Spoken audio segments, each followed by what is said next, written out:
It's Messi! It is the cleanest of clean finishes from the best on the planet. It's time for the biggest sports stories. Liverpool, the champions of Europe, are top of the world. The biggest interviews. That such a great spectacle is ruined by such thuggish behavior. And all the analysis right here. He's the one player that has the arrogance to think that he can play in any stadium in the world and any pitch in the world in front of any player in the world and take them on. Every weekday, it's my sport, it's your sport. It's ZiFM Sport. Let's join the team for the biggest show in the world of sport on ZiFM Stereo. My station, your station. Wacky Wednesday, everybody. Good evening and welcome to ZiFM Sport. Another wacky and exciting edition lined up for you with your usual team of presenters. Barry Manandi, Christine Midzi, our producer is Sean Tafirinika, and my name is Mike Madoda. What can you expect on the home front? Former Zimbabwe national team coach Norman Mapeza, Mapeza, is expected to be announced and unveiled as the new head coach of Chakuma Cha Madzivandila later this week. We'll pick that one apart.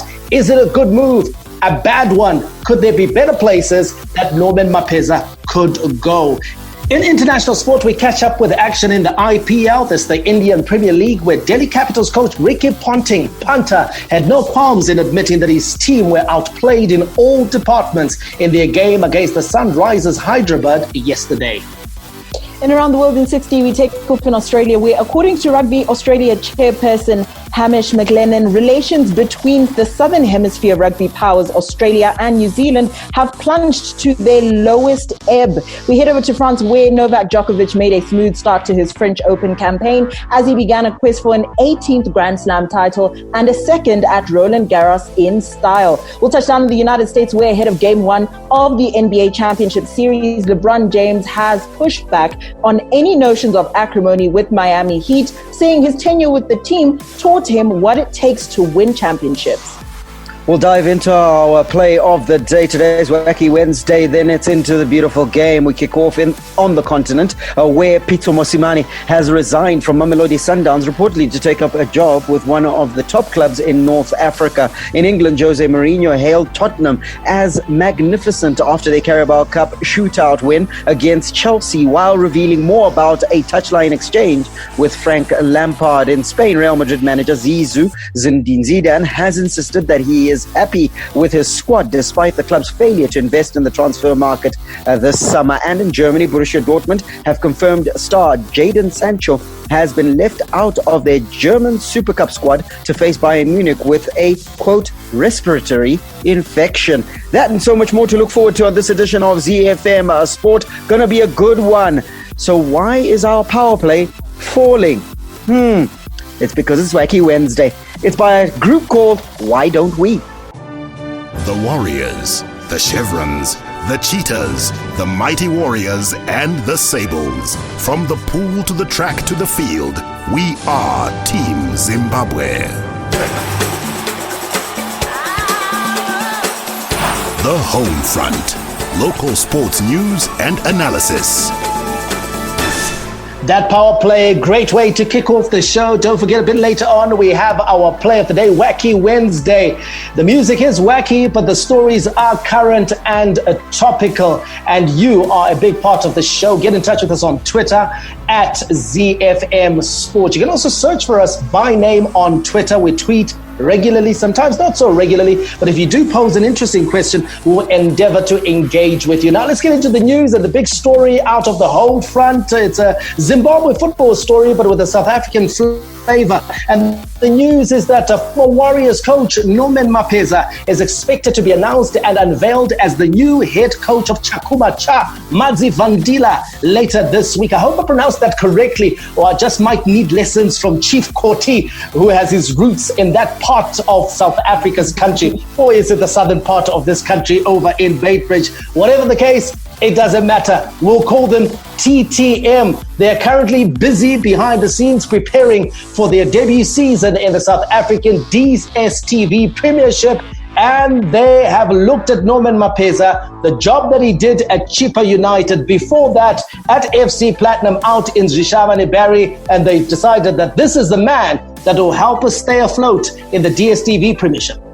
It's a good choice in terms of the man having the plan that can cause this team to certainly retain its status and compete as well. And now it's a two-way relationship, so their choice is good. But I'm not sure if Norman Mapeza, should this deal go through, his choice will be so good because of how they've conducted themselves since the purchase of Bidvest Wits.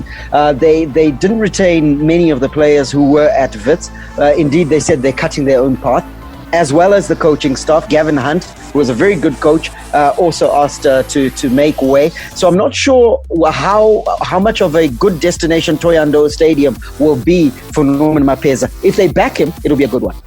Was it not, though, Chris, a decision based on the fact that I feel Bidvest Wits as a franchise that was selling did not do enough to protect its employees, did not do enough to protect the likes of Gavin Hunt and the players that were there in the negotiations with TTM owner Masala Malaudzi? Because Masala Malaudzi had to look at it two ways. He had to look at the players that were coming in from Bidvest Wits, and then he had to look at his own players, the players at Chakuma Cha Mazivandila, players that he's got a relationship with, a bond with, a team that he's grown with, and obviously wants to see participating in the DStv Premiership. Definitely. The team that was selling, that's Bidvest Wits, they could have done a bit more in terms of their top talent, in terms of as well the other players in their team who had been with them for some time and were not likely to get, especially during this COVID era where teams don't necessarily have a lot of money to spend, where they weren't going to get new contracts elsewhere. I think there should have been more of a balance that was struck there. But if they do back Norman Mapeza, like Barry was saying, this could be an incredibly good project for them. We saw what he did with Chippa United, and I think one of the reasons for Chippa United surviving relegation was the kind of job and the amount of work he did when he got there. And if he's able to do that with a team where he was backed to a certain extent, he was able to bring in a few players of his own preference, then he can do that much work and get a team out of relegation. He can do even more with this team. I also feel that Malaudzi missed a trick, just to build upon that argument that there was the opportunity for Wits to fight for their employees to be protected in this transaction. Yes, but Malaudzi himself, look, you've got the one of the leaders in the Bafana setup in Hlachwayo as part of the Bidvest setup. Fine, you want to just buy the franchise. Buy the franchise, but you've got assets within that asset that can do a job for you. You immediately offer Zukamanja, Hlachwayo, Dion Hotto, the likes of players like that, contracts and say, guys, we want you at TTM and this is what we're offering. He didn't do any of that. He thought to himself, no. The guys at Chakuma who've been playing in the Glad Africa Championship will be able to do a job for me. I fear if there's no investment in playing staff, this could be a tough one. On the flip side, though, Chris, if I have to play devil's advocate, how many of those players would have wanted to basically go over to Rustenburg and leave the glory of Igori, the glory of Johannesburg, the flashy lights and the glitz? Yeah. How many would have wanted, you've got Hlachwayo, the captain of Bafana, who had Irvin Koza at Orlando Pirates saying, you know what, come in here, you're the captain of Bafana, we are South Africa's oldest and most prestigious club, come join us, So for him, he's looking at that sort of offer and he's saying that it's got minimal disruption, I get more recognition, I go in and I become immediately one of the team leaders. I'm sure, Chris, you saw the launch of the Orlando Pirates kit yesterday, the new away kit, which is a stunning orange and, of course, a very traditional looking black strip for their home kit. And Thulani Hlachwayo is already one of the face of Orlando Pirates. It would have been very hard to turn down. It would have been very hard to turn down. I think when you take a look at especially South African players, there's a certain degree of prestige that they're accustomed to. They want the glitz and the glam, and also the idea of essentially, like you said, moving to Rustenburg, where it's not necessarily the glitz and the glam. The lifestyle's a little bit different.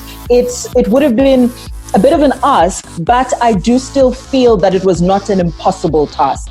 I think if there was genuine will, if a good deal is tabled across to some of these players, I think from even just a financial perspective, they would want to take it. The only issue is that this is essentially starting over, and how many players want to essentially start over with this team that's playing in the Premier League? It's their first time out, and you never know what could happen with that.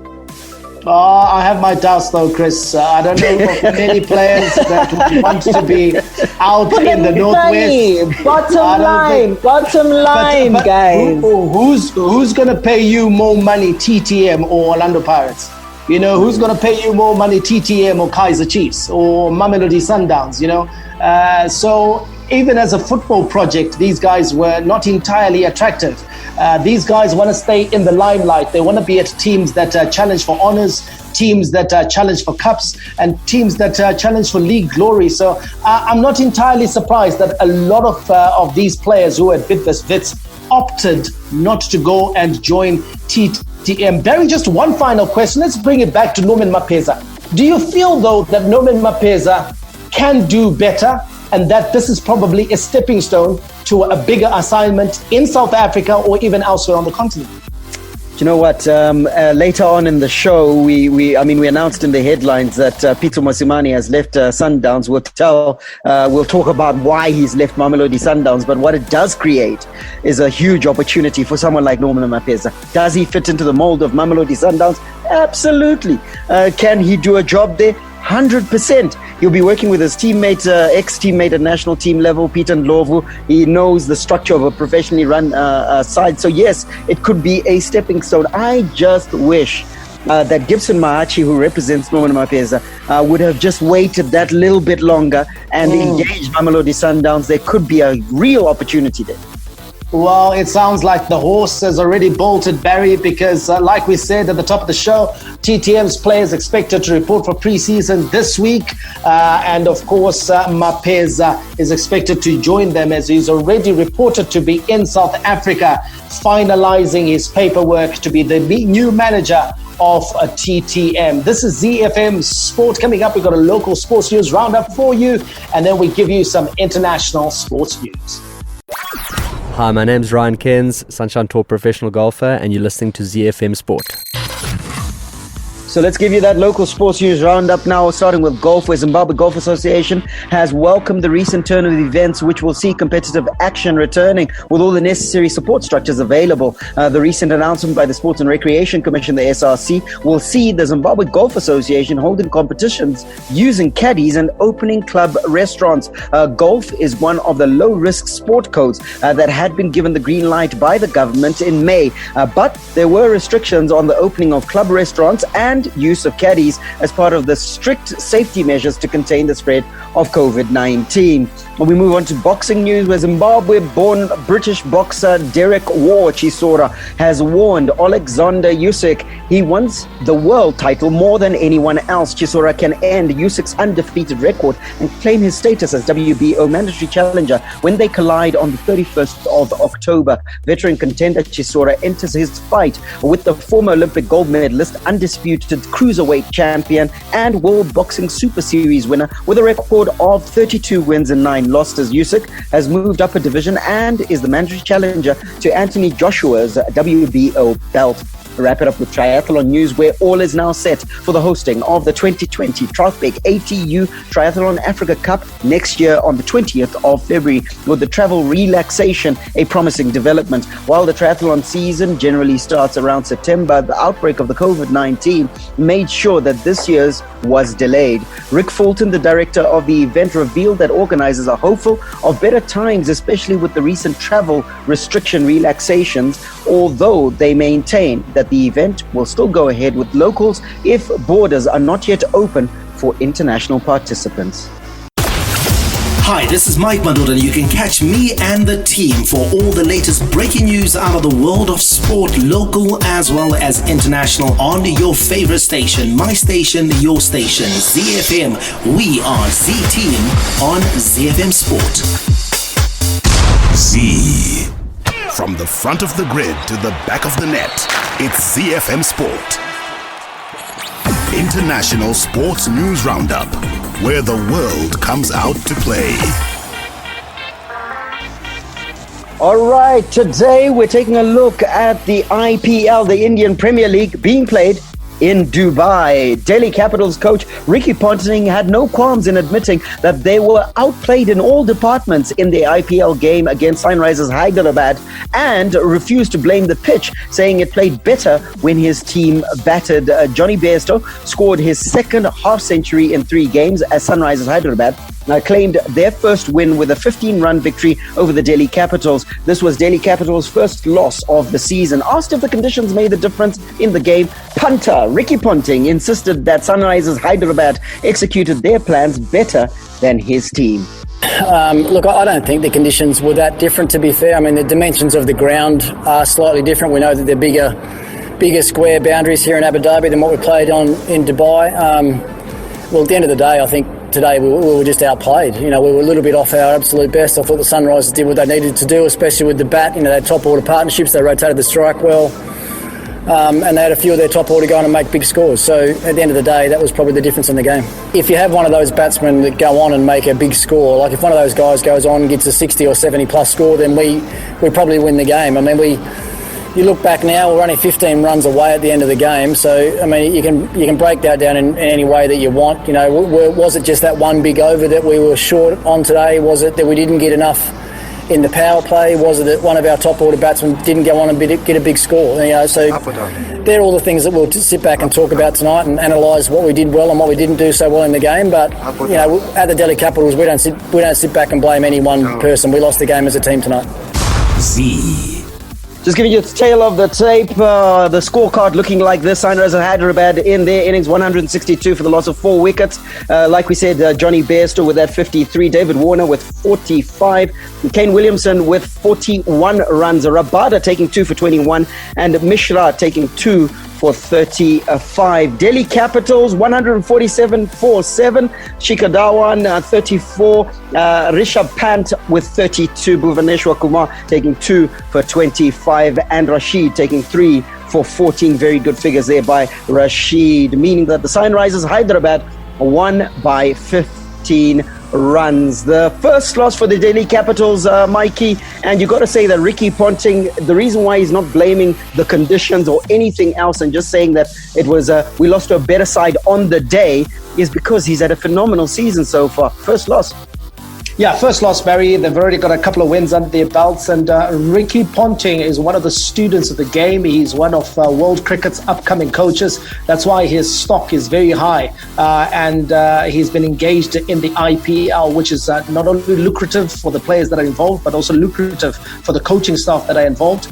He's got a good team, and he's very confident in the ability of his team to go deep in this tournament. So he's not going to panic due to the fact they've lost to a very good Sunrisers Hyderabad, which has got the mercurial talents of the likes of Johnny Bairstow, David Warner, as well as Kane Williamson, and Munish Pandey as well, who batted at number 3, didn't score high, but his other top order teammates, Bairstow, Warner, Williamson, they scored big and they managed to get a decent score on the card. So Ponting is not going to be panicking over this result because he knows that there's a long way yet to go in the IPL. And Chris, Ricky Ponting himself is a like Mike says, he's a student of the game, but he's also a very clear and fair-minded man, and loves to impart that upon his team, and not least of all his captain Rohit Sharma, who says that he's learnt immeasurably from the Australian great. So perhaps Delhi Capitals owe a huge debt of gratitude to Ricky Ponting for their performance in the tournament so far. Definitely. So I think even if you take a look at some of the videos that are being shared across social media, where he's giving a dressing room speech, the way he speaks to his players, obviously it's the kind of speech that he's imparting a lot of knowledge to his players. He's motivating them as well. And I think that's exactly the kind of thing you look for when you take a look at a coach who's managing this kind of a team, and just being able to impart that knowledge and to grow a team, to give them that confidence. There is definitely a debt of gratitude that there is for Ricky Ponting. And indeed, he's created a style of cricket at the Delhi Capitals as well, and that should be credited to him. Perhaps some role in the Australian team, perhaps when Justin Langer moves on, there could be in the offing for Ricky Ponting. He's already been in and amongst the team, assisting with batting and all sorts. But we're talking IPL.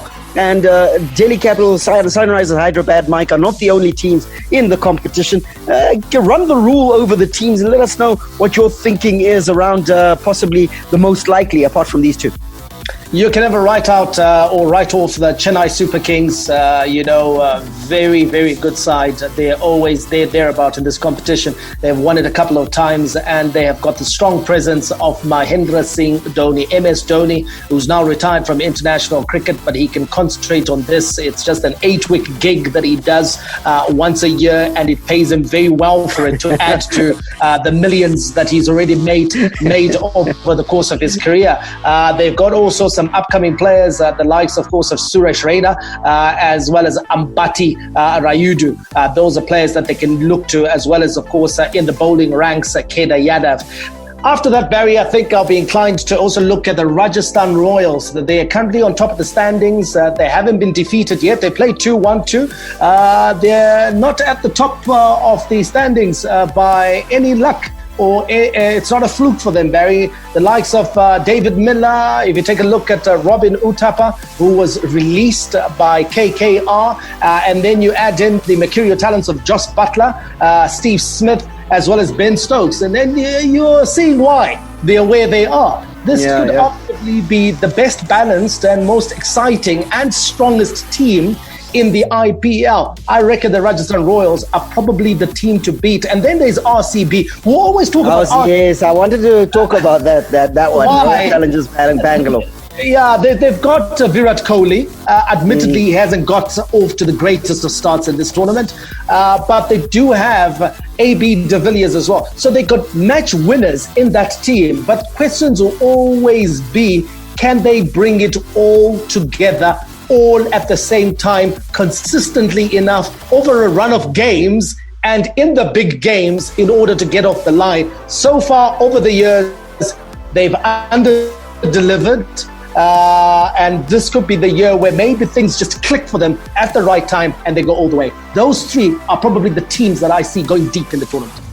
You're always good for a long shot, Chris. You got to say to yourself, if somebody fancies an outside shout, they've got to look at the Kings 11 Punjab. Yes, we know they were undone in that game against the Rajasthan Royals recently, where virtually in the final over, where they were coasting, and then it were Vutura Bonzo, as we say in Zimbabwe. But you got to say the Kings 11 Punjab will be good for a good flutter. Yeah, especially if you're just taking a look at their star cast. They did let go of a couple of players, but they still retained a pretty good cast. If you take a look at KL Rahul, Chris Gale, Nicholas Pooran, Mujibur Rahman as well, and those are just a few of their table. They managed to almost plug their inadequacies. They've also roped in Glenn Maxwell, Sheldon Cottrell, Chris Jordan, and those are some of the players where you look at if someone's going to have, like you said, an outside shout, just based on the type of players they have. Some impressive young players they've got in their team as well. Then this could be one of those tournaments where if they're able to bring all these players together, then they'll be able to make at least a dent in this competition. Right. Chris, who's going to win it outright? Give me a name. Outright? I'm going to go for the Delhi Capitals. Okay. I think Mikey? They've been pretty good. I'm going with the Rajasthan Royals. Steve Smith in their side, Ben Stokes in there too. Difficult to see past them. Yeah, they're fighters, hey? I've always been a Chennai Super Kings man, but they're sitting at the bottom of the table, so I'm going to say that very quietly. Yeah. And agree with you, Michael. I think it's going to be the Rajasthan Royals. Hi, my name is Sean Williams, Zimbabwe cricket captain. You're listening to ZiFM Sport. Z. Only DSTV brings you the very best football action. Catch all the action from the most popular league in the world, the English Premier League, with some of the world's biggest stars in Sadio Mane, Harry Kane, Sergio Aguero, and Virgil van Dijk. Oh, they done it! I cannot believe it! Catch all the action on the brand new SuperSport Premier League channel on channel 223. Oh, wow! Oh! We have the world's best football, only on DSTV. Around the world in 60 seconds. International sports news. Around the World in 60 is proudly brought to you by DSTV. We start off in Australia, where, according to Rugby Australia chairperson Hamish McLennan, relations between Southern Hemisphere rugby powers Australia and New Zealand have plunged to their lowest ebb. Australia and New Zealand have been in dispute in recent months, trading barbs over the 2021 format for Super Rugby and the scheduling of the Four Nation Rugby Championship. The breakdown in relations has come amid financial pressures due to the COVID-19 pandemic and uncertainty over the future of Southern Hemisphere competition. We head over to France, where Novak Djokovic made a smooth start to his French Open campaign as he began his quest for an 18th Grand Slam title and a second at Roland Garros in style. Playing his first Grand Slam match since his US Open disqualification, Djokovic was an emphatic 6-love, 6-2, 6-3 winner against Swede Mikael Ymer. On this ladies' side, Karolina Pliskova survived a real battle against Egyptian qualifier Maya Sharif in the first round to win 6-7, 6-2, 6-4. And when you touch down in the United States, ahead of Game 1 of the NBA Championship Series, LeBron James has pushed back on any notions of acrimony with the Miami Heat, saying his tenure with the team taught him what it takes to win championships. The NBA Finals start in the early hours of tomorrow morning, and the James versus Miami storyline is shaping up a little more than a meeting of the Mutual Admiration Society, albeit with a championship at stake. Hi, I'm Warriors coach Zdravko Logarušić, and you are listening to ZiFM Sport. Sports with a difference. Z. The big leagues, the big teams, the big players. The beautiful game on ZiFM Sport. The beating drum. The roaring fans. Take a ride on the wild side with the Africa Report on ZiFM Sport.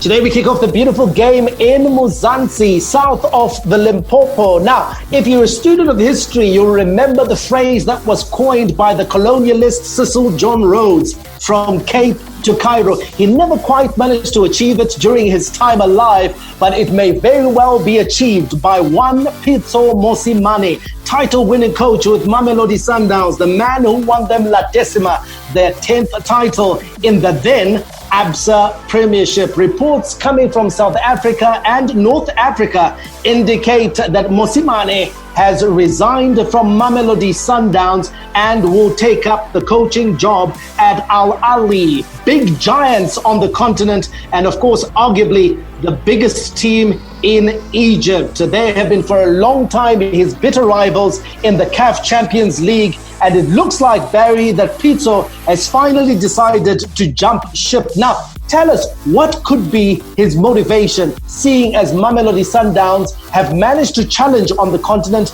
and have at times competed favorably in that competition? I think in truth, Pitso Mosimane, apart from wanting a new challenge, obviously there is the monetary element of this, no doubt that he's going to get a better pay packet. But also the fact that I think going into a new environment, new challenge, he's got an opportunity to do new things. So those will be his motivations. He's done it all at Mamelodi Sundowns. As you said, he's won them La Decima. He's been very successful in South Africa. He's won the CAF Champions League with Sundowns. Let's try something else. Chris, Barry's talking about a new environment, a new challenge, a new way of doing things.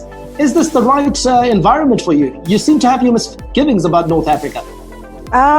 Just from being there and experiencing the culture and how different the people are, I would be a little bit skeptical that he would necessarily enjoy this kind of a move. But also, I think you have to balance it out with just understanding that, first of all, Mamelodi Sundowns does have a degree of following in North Africa itself. That's one. Two, Pitso Mosimane is one of the most respected coaches right across the continent, and that includes North African teams. So you have your teams like Al Ahly, Wydad Casablanca as well, who in as much as they were his bitter rivals, he's a coach they respected and looked up to, and the kind of coach they would want to bring in as well. In terms of a new challenge, I also agree with that, but I also think to a certain extent, leaving Sundowns, if you listen to his post-match after they won the league most recently, he talks a little bit about the fact that he was under a lot of pressure and people didn't believe in him. So I think there was also a little bit of a squeeze there at Sundowns now. So that may have also factored in. But North Africa, I think, may just be a fun new challenge for him. Mike, the man they call Jingles, Pitso Mosimane, which is a nickname I love. Look, he's an abrasive character. And perhaps it's a good point that Chris raises, because he was very passionate when he spoke about the people who didn't believe him, the people who were interfering at Mamelodi Sundowns. So it could be that they're not all is rosy behind the scenes at Mamelodi Sundowns. You add to that the Langerman Nedbank Cup final debacle. To those that don't know, they put Langerman, who was suspended, on the team sheet and almost lost the title as a result. Obviously, it was managed. But the president, Patrice Motsepe, has come out and said that he is going to deal with those that need to be dealt with on that matter, even firing. So already that shows that it's a structure and an entity that's looking at a revival. Perhaps Pitso has jumped before he was going to be pushed. Okay, so it looks like maybe his timing was right to leave Mamelodi Sundowns and head over to Al Ahly out in Egypt, where he is respected. If you remember, during the Africa Cup of Nations, Egypt television stations actually gave him a job as one of their guest pundits to analyze and run his eye over that tournament whilst it was being hosted in the land of the Pharaohs. Well, he'll be playing under Al Ahly president Mahmoud El Khatib, who's a big fan of his and a huge admirer of the work that he has done with Sundowns.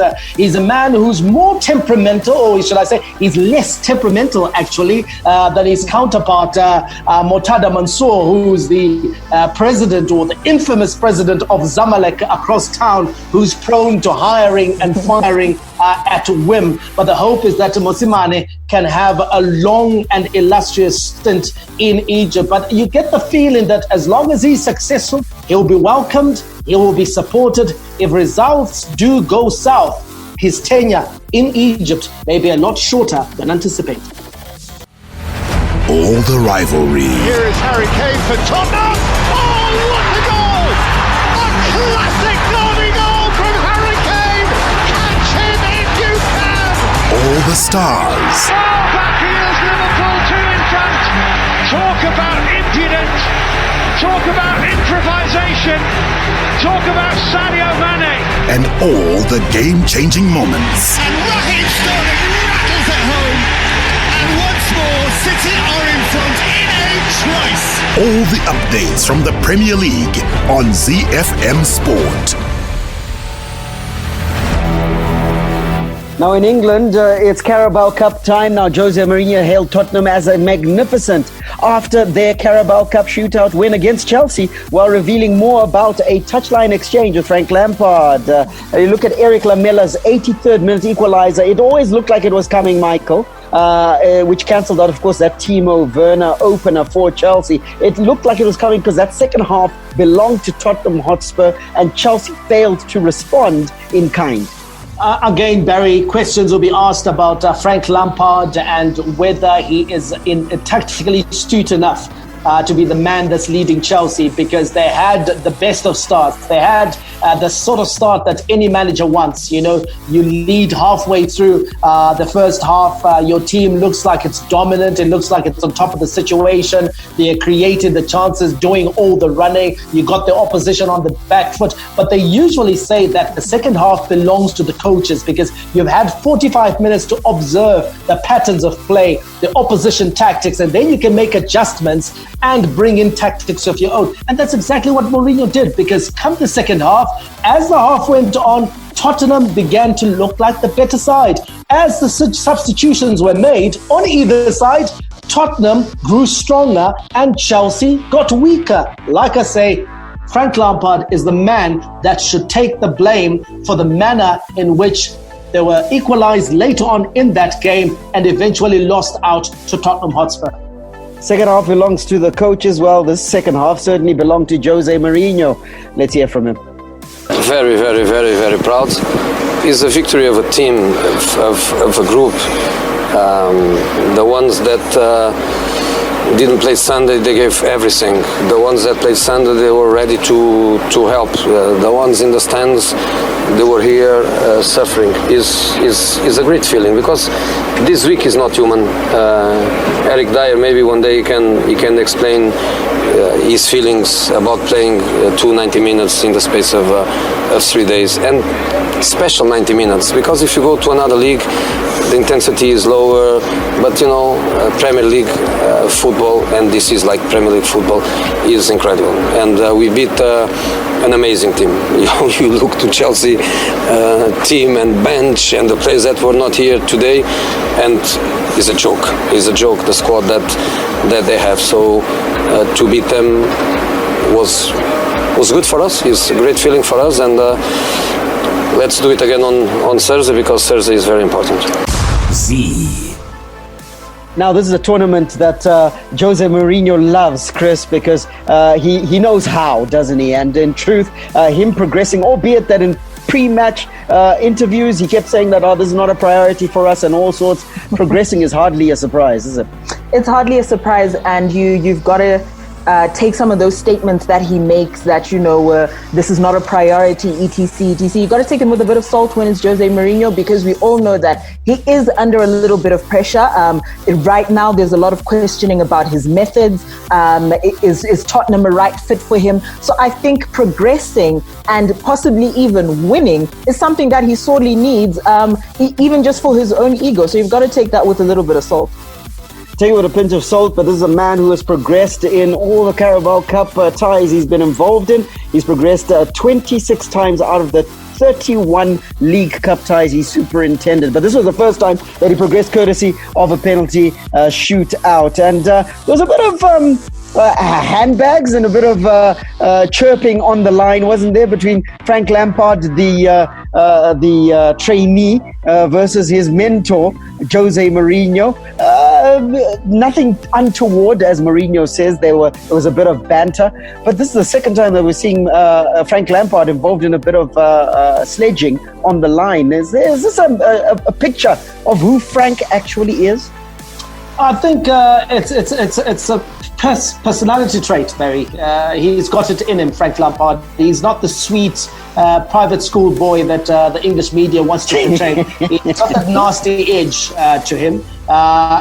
We go back to that Klopp incident. If you remember how it played out, Klopp was actually trying to diffuse the situation, and Lampard then launched a very foul-mouthed verbal volley at Jurgen Klopp. So for me, it just shows you the type of guy is. And here, obviously, he felt his team was on top of the game. Remember, this happened in the first half, late in the first half. So he felt, listen, we're leading 1-0. I'm doing the job over you, Jose. You're not as great a coach as you used to be, that sort of thing. But there was a full 45 minutes coming. And to be honest, he wasn't smiling and chirping at the end of the game. All the hugs and high fives were in the Tottenham camp. Yeah, Mike giving us his assessment with a slight sting in the tail. Hopefully Frank Lampard is listening to this show. There are Carabao Cup 4th round fixtures tonight. Newport County takes on Newcastle United. Burnley host Manchester City. Everton take on West Ham United. And then Brighton will be entertaining Manchester United, who Chris, are being railed by their former player and football pundit Gary Neville, who says that his club not making any signings this summer is appalling in comparison to the other top 6 rivals. You're a Man U fan. Do you agree? I would agree with him to a certain extent. I would agree with him insofar as not making signings has obviously put a dent in this team, because we needed the reinforcements. But at the same time, that's not entirely where Manchester United's problem is. No matter if you get the Jadon Sanchos and all of these brilliant players, if you have a manager who doesn't know how to use them, it's all for naught. So as far as I'm concerned, yes, we needed to make signings. Yes, you need to do certain things, obviously, to keep your fans not interested, but to keep them, believing in this club. But at the moment, with Ole Gunnar Solskjaer and no signings, no. Mike, very quickly, they go on to the south coast to Brighton. It's a tough place to travel, the Amex Stadium. How do you see this one going? It depends which teams run out. Classically, in the last few years, teams haven't given the Carabao Cup the priority that they usually would. It used to be the League Cup, very prestigious competition back in the day. So if Brighton goes full strength, and they may be tempted to, feeling that that they can do a number over a United that's low on confidence and isn't playing well, then it could be a good game. If Manchester United does decide to send out some of its bigger names and best players, then United should have the quality to get over the line. But do they have the tactics, like Chris is asking? Ole Gunnar Solskjaer will be under the spotlight once more this evening. Mike, rolling back the years when this cup was known as the Littlewoods Cup, the Worthington Cup, the Carling Cup, and now it's known as the Carabao Cup. It's still silverware, so it's still important. We'll see how this one plays out. Remember, Manchester United's bid for Jadon Sancho of £91.3 million rejected by Borussia Dortmund. The league that makes football oh so beautiful, where artistry and strokes of genius are the order of any day, where the game is played with a smile and the little master creates his magic. It's Lionel Messi! All the news from the Spanish La Liga on ZiFM Sport. The goal the world wanted! Heading into La Liga now, some news for you. Real Madrid manager Zinedine Zidane is insisting that he's happy with the squad despite the club's failure to invest in the transfer market this European summer. He's only had one player who's returned from Real Sociedad, which is basically the only significant addition to Zidane's team for 2020-2021 season. And this Spanish transfer window is closing on Monday. Just taking a look at their recent results, Barry, Madrid, their opening La Liga match 0-0 against Sociedad before beating Real Betis 3-2 on Saturday thanks to a penalty. They're scraping through, but it's early days still. Do Real Madrid, did they need to actually go more aggressively into this transfer market? I don't think they can. They have a real struggle to try and balance their books. It's a tough old time. The market is not easy to dive into. They would have needed to bolster, I think. I think they're a bit lightweight. But again, we'll give them a rite of passage because it's early doors. But at the moment, no, they're not the quality of a Real Madrid side. Like Barry said, they would have needed to bolster that squad, Mike. But you take a look at their current squad with Zinedine Zidane. Will they be able to retain La Liga this season? I'm with Barry. The squad looks a bit lightweight. It's not a squad that's going to send shivers down the spine of Barcelona or Atletico Madrid. Those two teams will feel that they'll be in with a chance. Again, like Barry said, I think Barry was very polite with his language. I'm going to say it like it is. Real Madrid is broke. And it's as a result of the COVID-19 pandemic and all the effects that it's had on global football, but also because they borrowed €500 million for the upgrade and the building that's happening around the new Santiago Bernabeu. So they don't have the funds. They can't dive into the market and buy £50 million players and £100 million players. If they could, this is the season that they'd always say that they wanted to bring in Kylian Mbappe from PSG, but they haven't even gone around sniffing in Paris yet. So they don't have the money to spend right now. And Zinedine Zidane is banking on primarily two things. He's banking on the fact that he's going to be able to bring out the best out of certain young players that are in his squad. You got Martin Odegaard, who's come back to the club from Real Sociedad. You got Rodrigo and Vinicius, the two young Brazilians. He's hoping that he's able to get an extra gear out of those players and some top performances that will be able to complement the players, the experienced players that he already has there. The second thing that he's banking on is the chaos that is Barcelona, that's at Barcelona right now, that if that persists, then perhaps the things that are happening behind the scenes may well tie Barcelona's feet and prevent them from mounting a serious title challenge. Results from last night: Real Sociedad going down 1-0 against Valencia, and Getafe an emphatic 3-0 win against Real Betis. So some action on tonight. Huesca takes on Atletico Madrid. Barry, Atletico Madrid was off to a brilliant start in that last match, 6-1 win over Granada, and they go into this against Huesca. You'd expect that they'll carry the same kind of form. Oh, absolutely. And listen, Diego Simeone doesn't play around in what we call in Zimbabwe, Neshiri. He brutalizes them. So I fully expect that they'll go out with the same mentality. That's the reason they brought in Luis Suarez for goals. He's already delivered goals and some. So I expect that to continue tonight. Rest of the matches on tonight: Villarreal versus Alaves, Aiba against Elche, and Real Madrid versus Real Valladolid. Horsepower unmatched. Torque to beat the best.